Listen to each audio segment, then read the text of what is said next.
let's forget the danger in humor for now, and let's talk about humor itself to begin with. What is humor? And I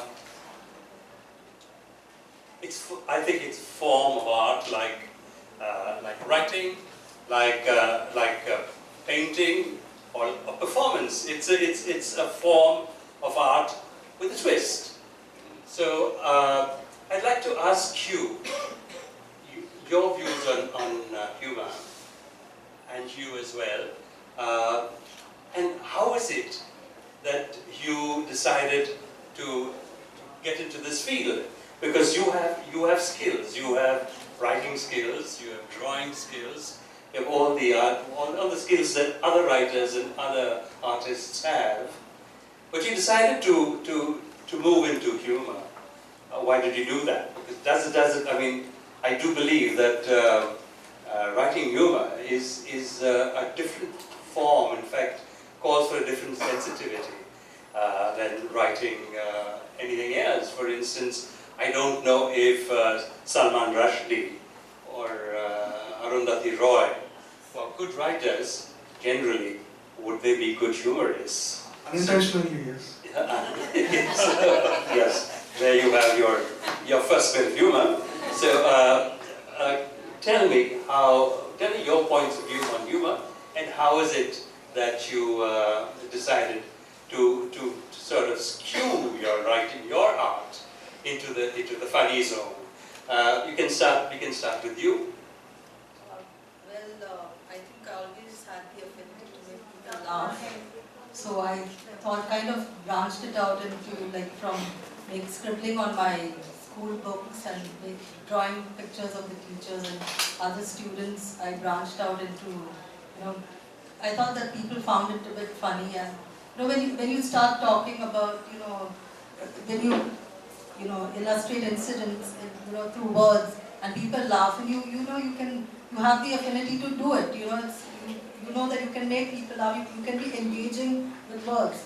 So that kind of translated right into my work as an artist, because I thought humor is very powerful, and I could get the message across very well through humor, and without sounding, bringing the tone down or making somebody feel down about the situation.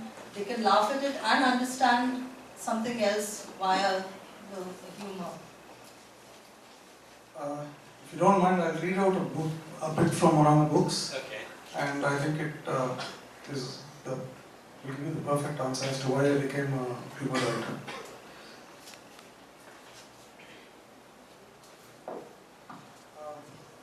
This piece came out in Scroll, and it's part of my non-fiction book called How to Be a Literary Sensation. It's a pretty ironic title, don't take it seriously. Why I am ashamed to be an Indian writer and proud of it. Okay, is the name of the piece. I come from a long line of displeasers. My great-grandfather, one of the maternal ones, was a jailbird. Regularly did time because the guys in charge then thought he was being a nuisance. My grandfather, the paternal one, was no great public favorite either. Roughed up by his skin and excommunicated from the village. He spent several years in a hut on the outskirts with his wife and kids. What he got for consorting with the wrong kind with imports, the heretic. My father, God bless him, has to my knowledge never said yes to a lucrative assignment. And he's never been to school. Not guys you'd hang out with, right? The first one wrote the definitive history of the Indian National Congress. The second is a beloved Telugu poet whose impish, very recognizable face turns up on those rare occasions when my name is Googled. We share a name. I'm really sorry about this. We share a name, unfortunately, for him. And my old man is a cartoonist whose stock and trade is mockery, the spectral opposite of pleasing. Therefore, you can understand why, for me, writing and displeasing are pretty much inextricable. When I was young, the art of displeasing came quite effortlessly to me. The first time I got thumped, it was at the hands of a cousin who beat me up enough to work off angst worth a lifetime. He's currently in the running for a Nobel for Peace. The beating wasn't in retaliation to a punch I had thrown or anything, just a reaction to something I said. From then on, it became pretty ritual. My thoughts came out as words that induced a chemical reaction in the person before me, resulting in his, and sometimes her, forearm imitating a piston in the region of my face. But did I shut up and let the words stay mouth-bound till they dissolved in saliva and went down my food pipe? Hell no. I figured the truth value of my words was directly proportional to the efficacy and duration of the beating. So from age 10 till my late 20s, as I discovered new and exciting ways to express myself, my face and body stopped fists of all makes and sizes. I have been beaten by friends, bosses, old ladies, people who have never beaten anyone before or after, my future wife and my mother-in-law working as a tag team, a face mask wearing Jain monk, and once even by a quadriplegic who signaled me to come close only to headbutt me. So I became a writer, a humor writer.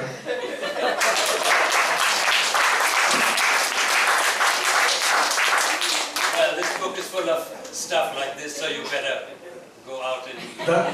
That's the long answer. The short answer is, I resorted to humor because somebody told me that's a good way to get girls.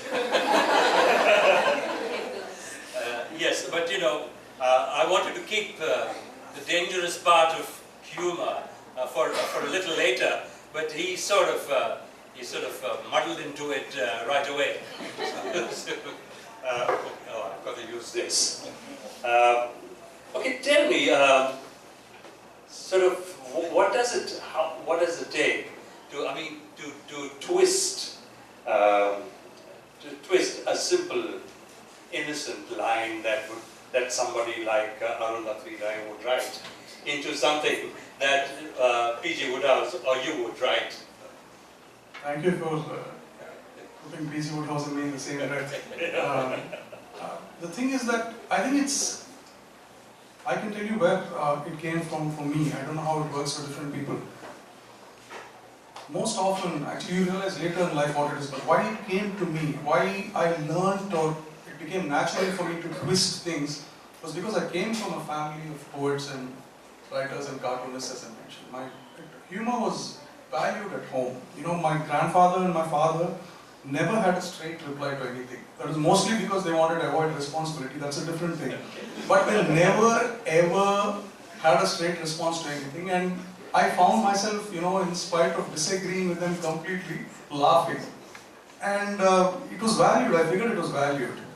And later, you know, what you do is you basically just kind of immediately appoint yourself class clown. And then, you know, I stopped several fists with my face. But that's a different thing. But the fact is that you kind of get, you start liking it. You start liking the idea of looking at things in a way that, you know, that other people wouldn't normally. You, every single thing that is said is always, your mind is trained to actually see what is the punchline you can get out of this. So what is the part in it that you see that is twisted that other people don't see.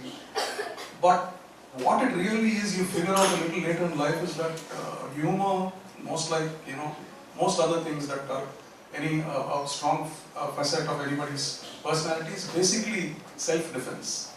Humor is self-defense, basically. And you know, you find your way through life because that's a good way of saving yourself from hurt. Angela, what about, I mean, what does the line do for you?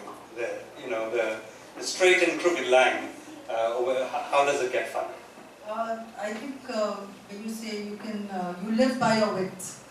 Because, you know, sometimes you come across situations which aren't really funny, but you have to make the best of it. And maybe make others also, you know, see the, you know, the brighter side of things, even though it's not really funny. Like, you know, you try to paint a picture which is, you know, kind of ironical. And in that irony, you infuse your own brand of humor. And you get a serious message across. It's not like, you know, it's not just about making people laugh and, you know, because everything's not funny all the time. So, but with the way you frame it, when you can, you know, add some wit and, you know, create a situation around something you just said, like, you know, P.G. Woodhouse or people have never read it. But you know, you can create something which somebody can identify with. You know, like I mean, I do stuff for, on my whole, my background is all, you know, based on my experience as a Goan. So when I create something, it's with the Goan in mind, with my background in mind, and something which people would relate to, you know. So I don't know if that, I hope that comes across in my work. But is it all based on surprise? On, you know, you want to surprise somebody.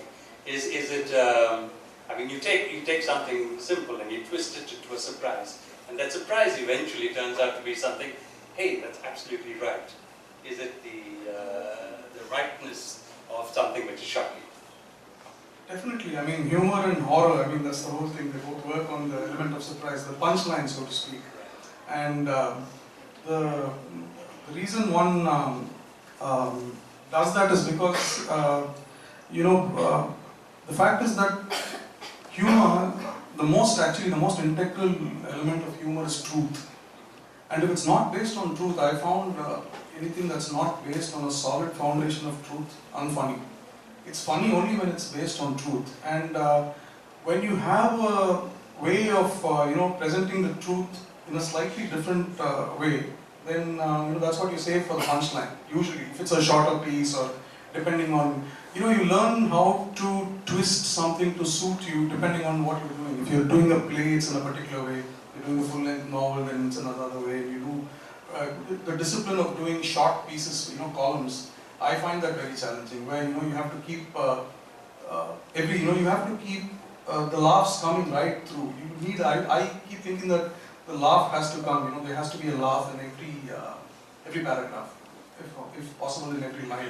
Every line. So that's the thing. So in fact, the surprise element, you have to keep working at it almost not till the end. The end comes the big surprise, but right through you hope that Little surprises. Little surprises right through. That's what you hope for.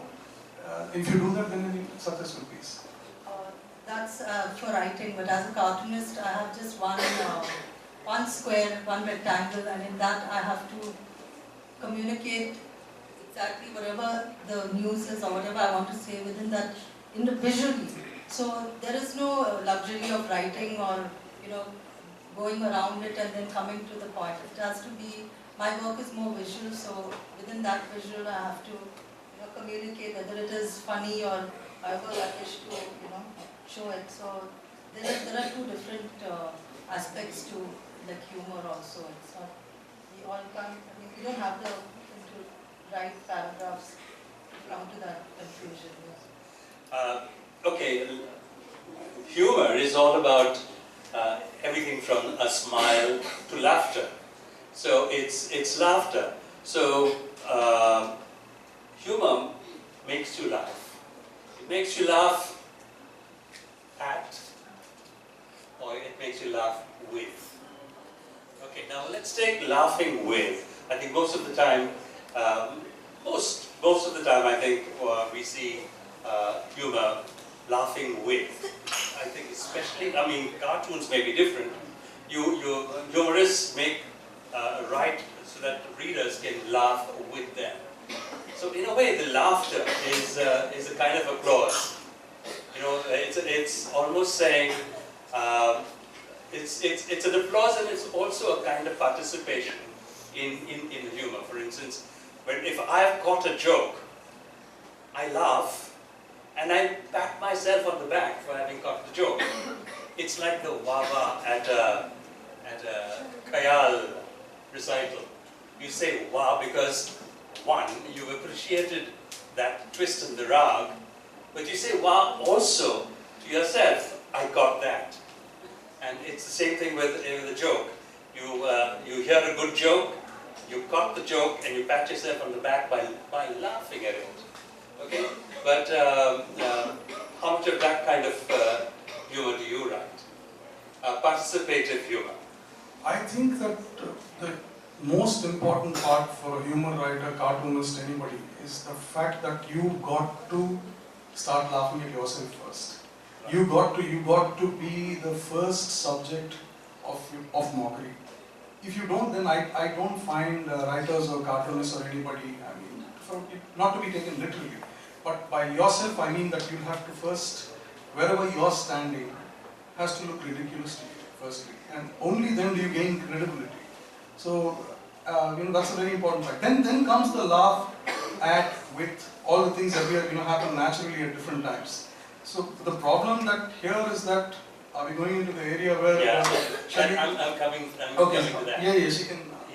That's my answer. So in your cartoons, are you laughing with your audience, or you're laughing at someone?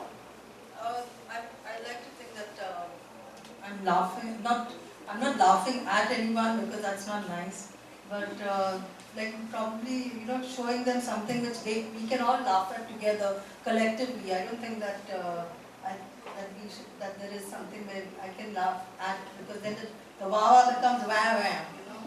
I don't want to be that. I, on the other hand, I have absolutely no problem laughing at someone, because I've already laughed at myself.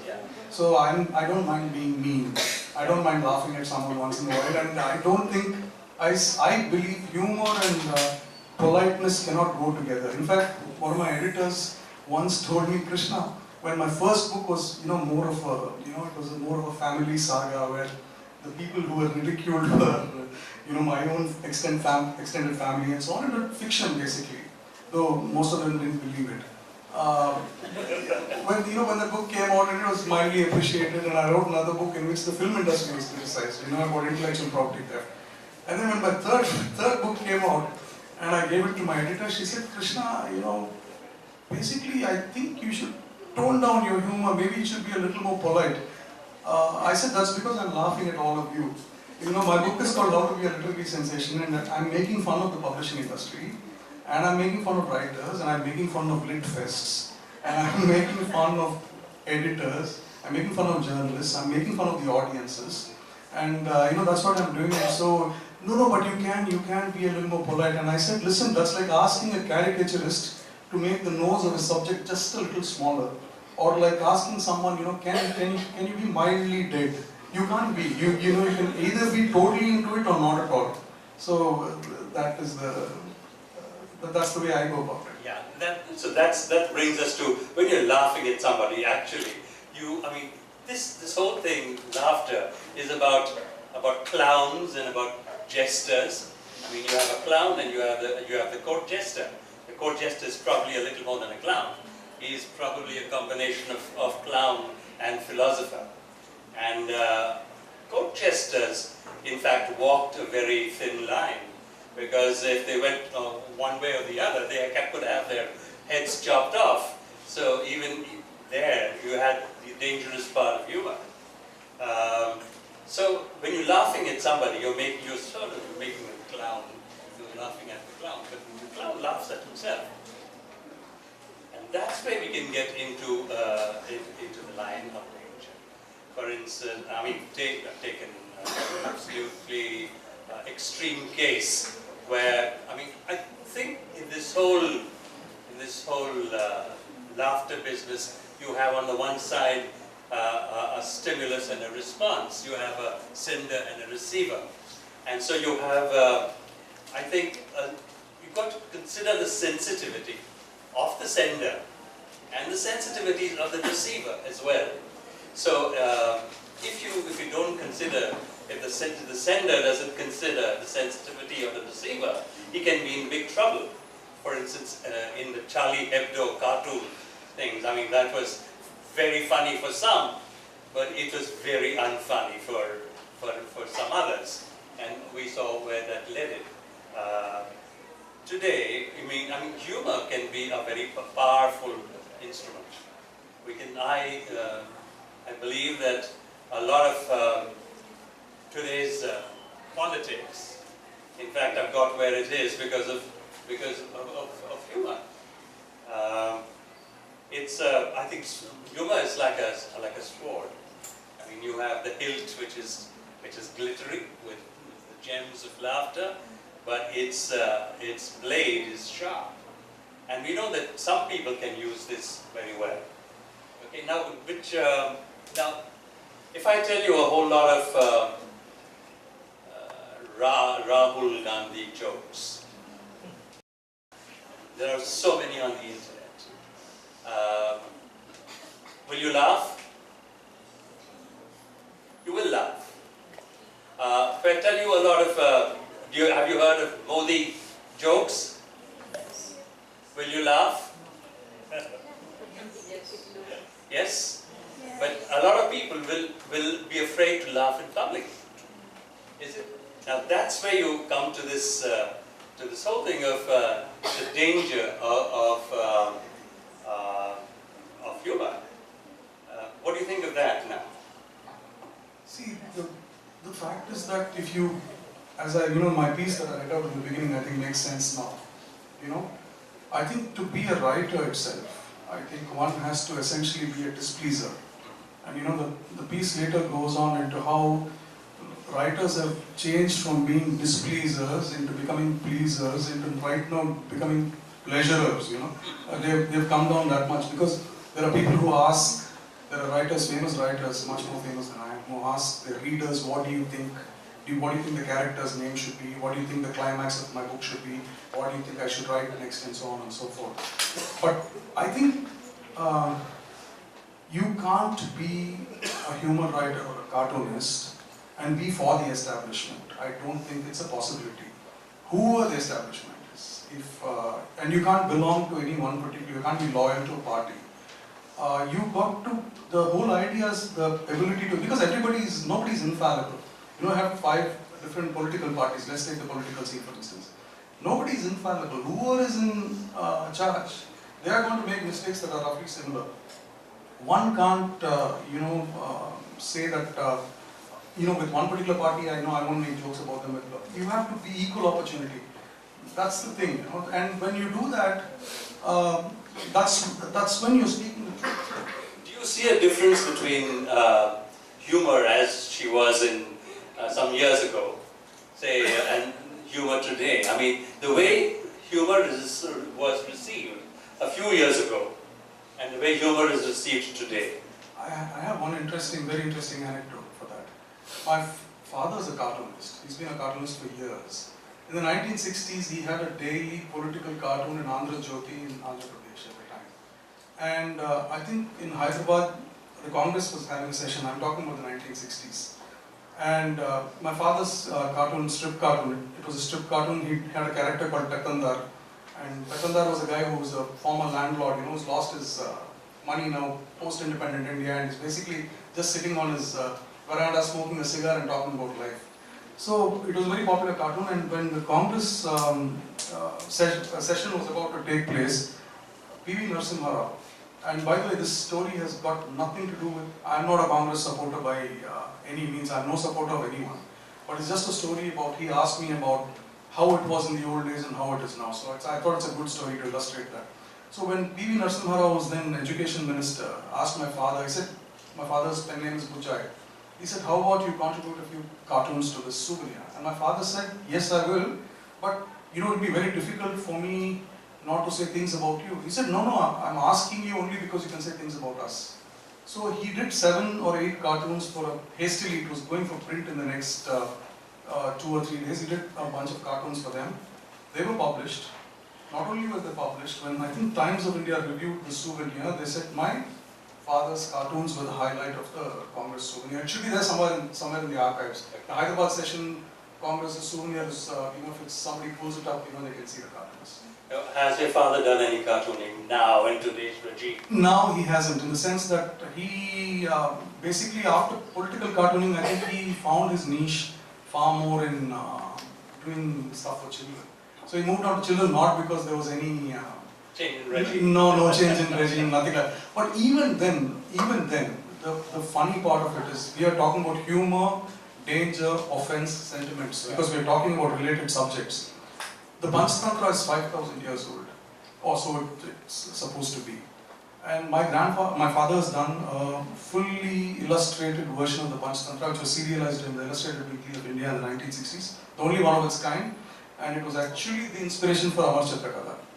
When that was being republished in Tamil daily, I think 20 years ago, suddenly my father got a call from the editor. It's some 250 odd pages, so it would have serialized over 250 weeks. So he got a call from the editor telling him that, listen, we have to pull out the Panchatantra. This is a 5,000-year-old set of folk tales that have been put together by supposedly a guy called Vishnu Sharma. There have been thousands and hundreds of versions of it. My father said, why? He said, no, there is one story in this that's one particular community of people have taken offense to. So that people. Really? Yes, even something like the Panchatantra. So, the fact is that skins are getting thinner and thinner today. What do you think? I mean, your experience with cartooning? I'm a person of few words, so I was listening patiently. Sorry, I hogged a bit of the mic. So I was trying to, it's difficult for me to be verbose, but I mean, we try not to offend, because at the end of the day, we want to get our point across. We try to educate through our cartoons. We don't want to, at least I do.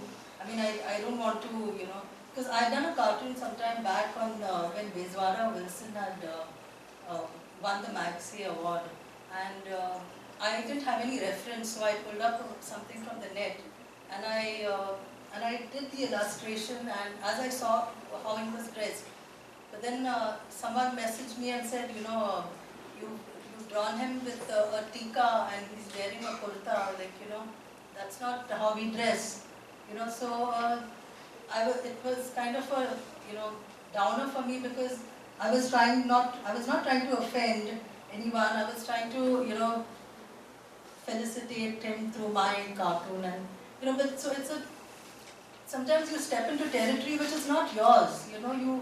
Sometimes you take appropriate other people's stories, and you can't do that. You have to tread very carefully. So I think that thing about offense and danger is, more so when you do it visually, because visual is just once, once you see it, it's there, it's embedded in somebody's head, and you can't take it back. Neither can you take words back, but you can, twist it.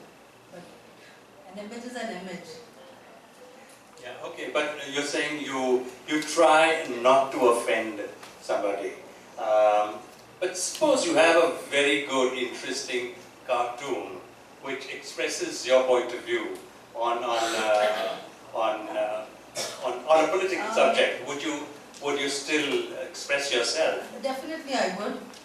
We were talking yesterday, we had a nice conversation on Sudhir Sukh, and this question came up, like, would you be comfortable if we were to, talk about you? So, sometimes somebody who's more powerful, talking down to somebody, or, it doesn't make, it's not right, it's not done, it's not the way it should be. So, I think that's where you can draw the line. So that is where I draw the line, where I don't offend somebody who can't, retaliate. But if it's a politician, he's fair game as far as I'm concerned. I'm not talking about, like socially where you, make comments on people, and, especially where casteism is concerned, the big elephant in the room which nobody really, wants to talk about most of the time. So, whenever I would illustrate something like that, I had a very good editor, and he would, support me by, publishing my cartoons on the subject. So, I think like certain things, it's nice to be a bit sensitive, but where politics is concerned, there's no need for it, because, that's why they're there, they're targets, and that's why we are there. We don't, you don't leave your day job if you want to be a cartoonist. You've also done cartooning before. Did you do political? No. I was a children's illustrator and children's cartoonist mostly. Okay. But what I'm doing now is something like what she does now.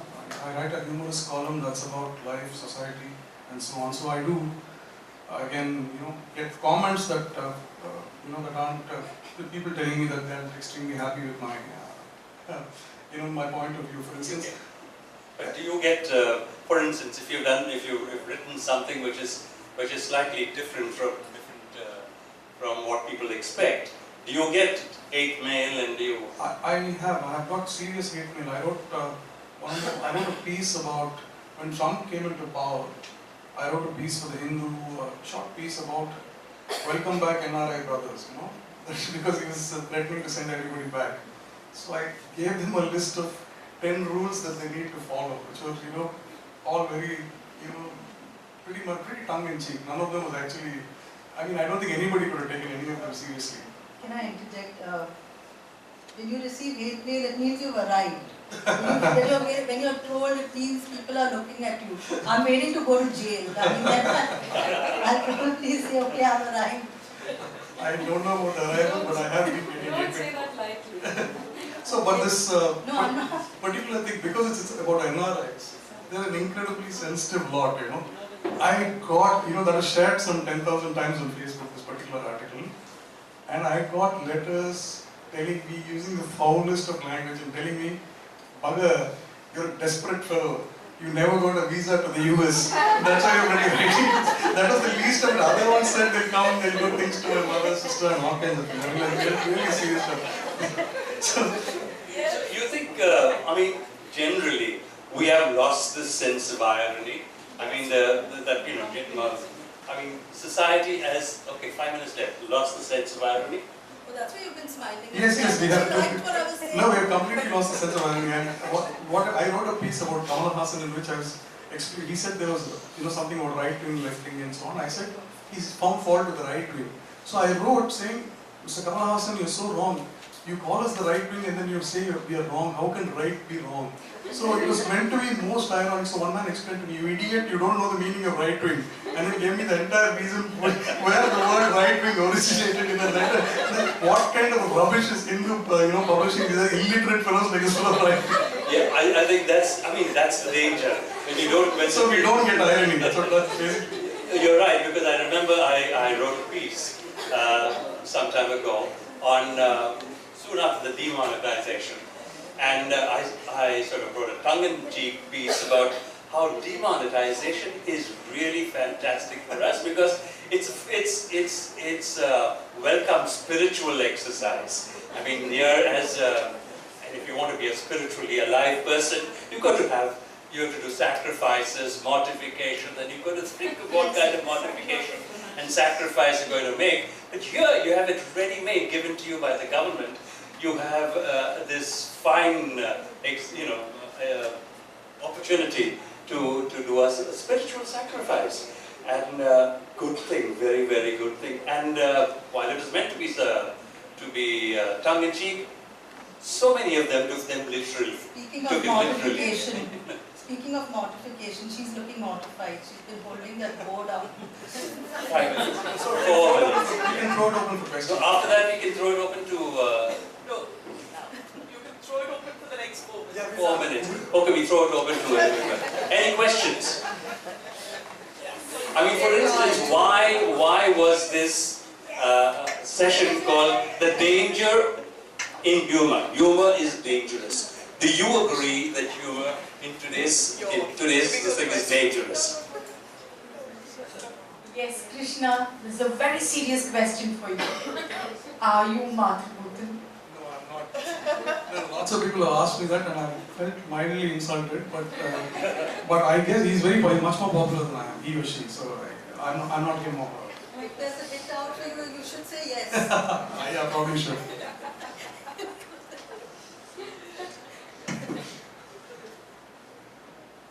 It's a big quest. Who is Mathribhutan? Any questions? Closely guarded secret of the Hindu. Yeah. They're not willing to tell us. So, where do you draw the line? As in, where do you draw the line? How can humor not be offensive? Humor is generally not offensive, really. It's offensive only at times when you try to laugh at somebody. It depends on how that laughter is aimed. Otherwise, it can be blood sport. When you're making instead of applause, humor can be a kind of blood sport where you're making fun of somebody. You actually it's like in a boxing ring. You say, "Hey, that was a fine uppercut." You know. The roast. Yeah. Not roast. The roast. Yeah, the roast. The roast they've been having of all Yes. celebrities, Celebrities. which are really, I mean, they're really nasty. But I think if we can maybe tone down a bit on the sensitivity. It's not so bad. I mean, But then there are when worse you're things toning down, happening. but then when you're toning down, you're restricting yourself. See, I don't think, I mean, within a limit and, you know, within some sensitivity, I think it's not so bad. It's not, like, unless it has to be said, I mean, if you want me to use a, you know, why use a hammer when you can give someone a blow, fist? No, I think there are, for instance, mental lines drawn already in your own head individually for different people. And it really actually depends on some old-fashioned word like upbringing, you know, and you have it there. You know exactly how far you will go and with what subjects you go. Some subjects are absolute taboo with me. I don't want to mention what they are. I'll never go there. I'll never talk about them. I'm interested in knowing. So, but the fact is that most often the people who are offended because there's such a large element of truth.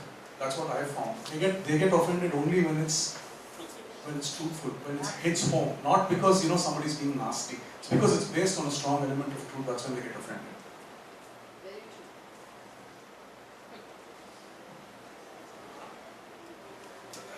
Any more questions? Yeah.